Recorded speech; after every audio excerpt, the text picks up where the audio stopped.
के राष्ट्रपति Donald Trump, जिन्हें चौधरी बनने का बड़ा शौक होता है, उनकी दुनिया के सामने फजीहत हो गई है। अपनी फजीहत पर ऐसे बौखलाए कि फिर उन्होंने बड़ी बात कह दी। और ये सब कुछ मोदी और मेलानी ही नहीं बल्कि पूरी दुनिया के सामने हुआ है। अक्सर किन्हीं दो देशों के बीच अगर युद्ध होता है तो अमेरिका अपनी टांग वहां जरूर डालता है और सीज फायर का क्रेडिट लेकर विश्वगुरु बनना चाहता है। जबकि अब अक्सर कोई भी देश जो जंग लड़ता है वो भारत की तरफ देखता है जिससे मामला सुलझ जाए। इसी कारण ट्रंप भी भारत से अंदर ही अंदर जलने लगे हैं और पाकिस्तान और भारत को एक ही चश्मे से देखने लगे थे और सीज फायर का क्रेडिट लेने लगे थे। और अब इसी सीज फायर वाली बात पर चौधरी बने डोनाल्ड ट्रंप की फजीहत हुई है। जी हाँ, दरअसल मौका था G7 शिखर सम्मेलन का, जहां दुनिया के सभी ताकतवर देश मौजूद थे। इटली की पीएम जॉर्जिया मेलोनी और फ्रांस के राष्ट्रपति इमैनुअल मैक्रो और अमेरिका के राष्ट्रपति मौजूद थे। वहीं पीएम मोदी सम्मेलन में भाग लेने के लिए पहुंचने ही वाले थे। उससे पहले ही डोनाल्ड ट्रंप इस पूरे सम्मेलन को छोड़कर जाने लगे, जिसके बाद इस सम्मेलन पर घमासान जारी है। ये सम्मेलन कनाडा में हो रहा है, जहां पीएम मोदी भी पहुंचे हैं और दोस्त मेलोनी भी पहुंची हैं। लेकिन इस सबके बीच कुछ ऐसा हुआ कि मोदी मेलोनी देखते रह गए। दरअसल अमेरिका के राष्ट्रपति डोनाल्ड ट्रंप भी सम्मेलन को छोड़कर जाने लगे। हालांकि जब उनसे पत्रकारों ने पूछा कि आप ऐसा क्यों कर रहे हैं, तो उन्होंने कहा कि क्या आप केवल मुझसे सवाल पूछने आई हैं कि सभी से। इस पर सभी सातों देशों के प्रतिनिधित्व हंस पड़े। लेकिन सवाल यही है कि आखिर ट्रंप जा क्यों रहे हैं। इस सवाल पर फ्रांस के राष्ट्रपति इमैनुअल मैक्रो ने तंज कसते हुए जो कुछ कहा, उसे सुनने के बाद ट्रंप गुस्से से लाल हो गए। ट्रंप के जाने के बाद फ्रांस के राष्ट्रपति इमैनुअल मैक्रो ने ट्रंप पर तंज कसते हुए कहा कि वे इजराइल और ईरान के बीच सीज फायर पर काम करने के लिए गए हैं। और इसी बात पर चौधरी ट्रंप को मिर्ची लग गई। उन्होंने क्या कहा वो बताएं, उससे पहले बता दें कि फ्रांस के राष्ट्रपति इमैनुअल मैक्रो ने सीज फायर वाली बात पर चुटकी क्यों ली।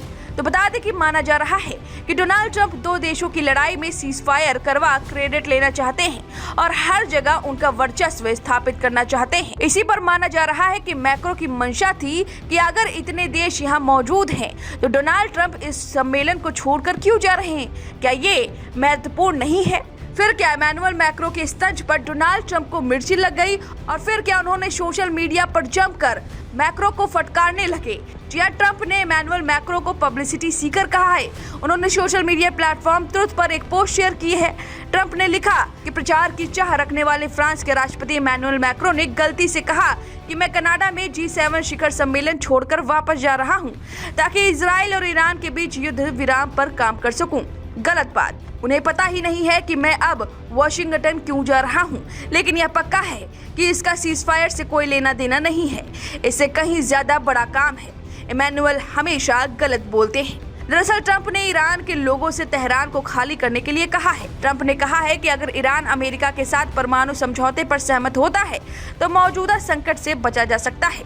उन्होंने कहा कि यह समझौता गतिरोध पर पहुंच गया है। ट्रंप का कहना है कि जब तक तनाव कम करने की दिशा में कदम नहीं उठाया जाता तब तक संघर्ष और ज्यादा बढ़ने का खतरा बना रहेगा। बता दें कि G7 देशों के नेताओं ने मिडिल ईस्ट में शांति और स्थिरता के लिए अपना समर्थन इजराइल को दिया है। इससे ईरान की मुश्किल बढ़ गई है।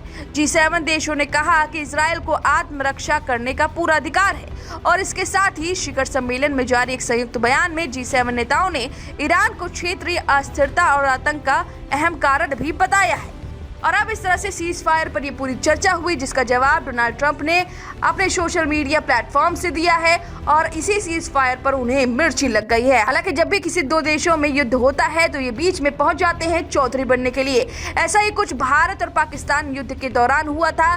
जब ऐसी स्थिति बनी थी तो भारत और पाकिस्तान को एक ही चश्मे से डोनाल्ड ट्रंप देखने लगे थे।